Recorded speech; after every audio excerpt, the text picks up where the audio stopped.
Welcome to another bonus edition of Upon Further Review. Upon further review. And in this edition, we'll be talking about the Week 7 matchup between the Tennessee Titans and the Washington Redskins. And this game will be happening on October 19th at 1 p.m. Eastern Time, and you can catch that in your local CBS affiliates. The Tennessee Titans enter this game with a record of 2-4, and the Redskins are 1-5.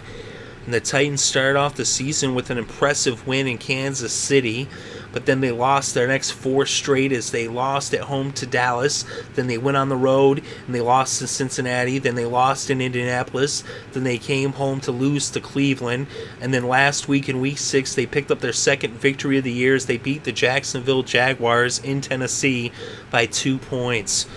The Redskins, on the other hand, they lost their home opener. Well, not their home opener. They won their home opener, but they lost their Week 1 matchup to Houston, and then they won their home opener against Jacksonville, as both these teams have beaten the Jaguars.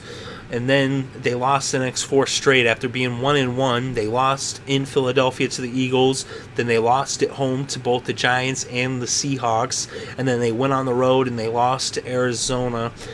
Kirk Cousins threw those 3 fourth-quarter interceptions, and they blew that game. They almost picked up their second victory of the year. Cousins did throw for 354 passing yards in that loss. He also threw for 427 against the Eagles, so he is capable of putting up numbers, but he doesn't really protect the ball too well. Kirk Cousins has 8 interceptions on the year already versus his 10 touchdowns. Of course, at quarterback, it'll be interesting to see for Tennessee. Will it continue to be Charlie Whitehurst, or will Jake Locker come back off of that hand injury? There's some speculation maybe Jake Locker returns for this game, but I would not count on it necessarily. Of course, they're going to need Jake Locker in this game because I think Washington will get their second victory, and once this game is said and done, these teams will both be 2-5. Of course, that's my opinion. Let's look at the numbers and see what the numbers say. When it comes to passing offense, the Titans are 24th in the NFL in passing yards per game. The Redskins are number 5. When it comes to defense, the Titans are 18th in the NFL, and Washington is 13th. So the clear advantage in the passing attack goes to Washington. As Kirk Cousins has been putting up the numbers through the air. He just hasn't been protecting the ball, though. But they definitely get their offensive yards, and they're actually pretty decent on defense. The Redskins' defense is a little overlooked. They're better than people actually give them credit for. And if we actually look now at the rushing attacks of both these teams, the Titans are 14th in the NFL, and the Redskins are 23rd. And we look at defense against the run, the Titans are 24th. And Washington is 12th. So they're very, very evenly matched up on the ground. But you got to give the slight advantage to Washington, especially because of their rush defense. And of course, Alfred Morris, although he hasn't really been doing too much so far this year, he should be able to get something going against the Titans. Then we look at points scored. The Titans are 27th in points scored per game, and Washington is 17th. When we look at points allowed, the Titans are 23rd, and the Redskins are 27th. So they both let up a lot of points.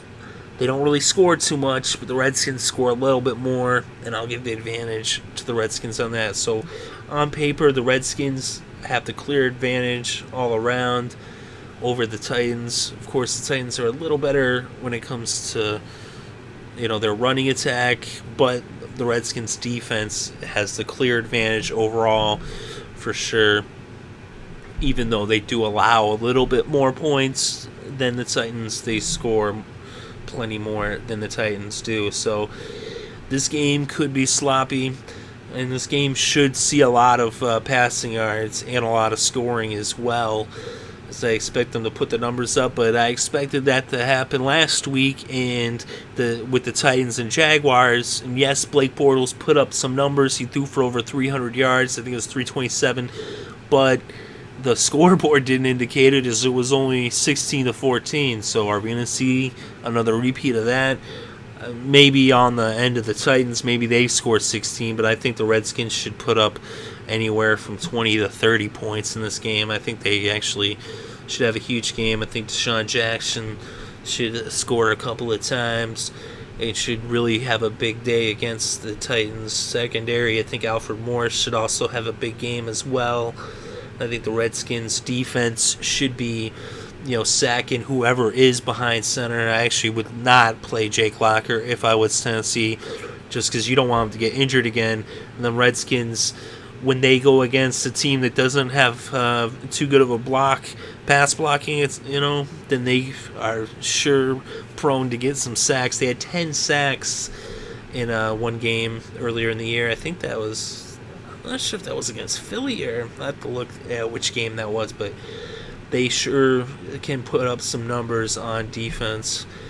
Actually, if we go and look at their defense when it comes to sacks on the year, they've got 15, so they've only got 5 sacks out of that one game where they just went off and they were just having a sack party. But the Redskins, I said their defense is actually decent, and I think their defense is good enough to shut down Tennessee, especially it's in Washington. I think they should pick up their second win of the year.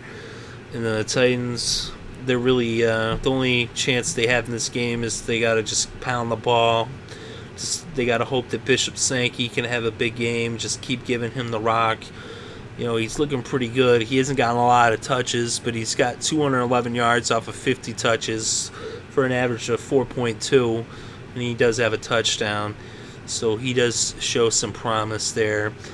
And, on their defense, Tennessee, if they can get some turnovers, then that, could go a long way towards a possible victory. They do have 7 interceptions on the year. Griffin has 2, McCourty has 2, Woodyard and Ray Wilson each have interceptions. So does Wilson.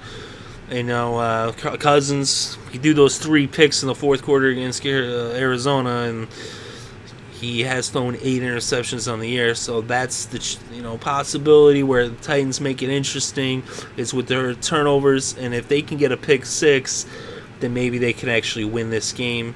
Although I do believe the Redskins should win. I think the Redskins win by double digits, but you can't count Tennessee out. Like I said, if they can get the turnovers, then maybe they make this one interesting, and maybe they could pull it off on the road. I don't think that necessarily they'll pull it off. I wouldn't be surprised, though, to see them get those turnovers and make it a close game. Maybe it ends up being a one-possession game. Maybe it ends up down to the final stretch there in the 2-minute warning. But I think the Redskins can pull this one off, and I would not be surprised to see them actually, run away with it, because they can put some points on the board and they get up early against the Titans. Then they shouldn't have much problem of closing it out.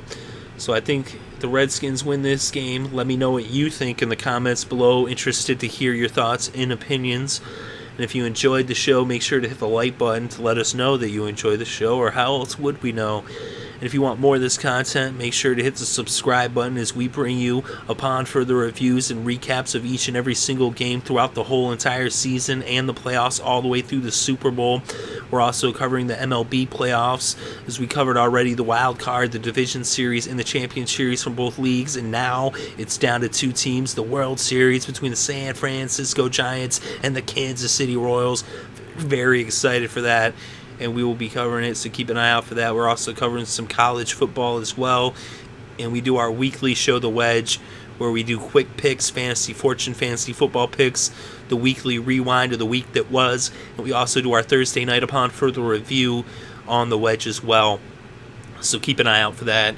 We usually have that up by Wednesday. Sometimes we get it up early on Tuesday, but no later than Thursday. So thank you very much for listening. It is greatly appreciated. I hope you're having a good day and have a great weekend and enjoy all of the sports.